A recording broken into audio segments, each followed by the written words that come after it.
pagpasok niyo na semis, gamit na gamit ka ni Coach Tim, and sinuklian mo naman with the excellent performances. So, first, Hindi lang naman sa akin, lahat naman kami, confident kami, and hindi naman yan sa pagpasok na kung gaano kahaba eh.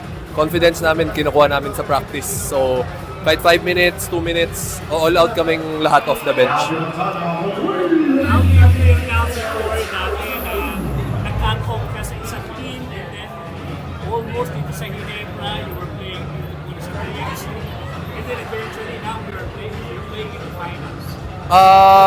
Siyempre siyempre sobrang saya ko and grateful ako kay Lord na nabibigyan ako ng ganong opportunity lalo na sa Ginebra.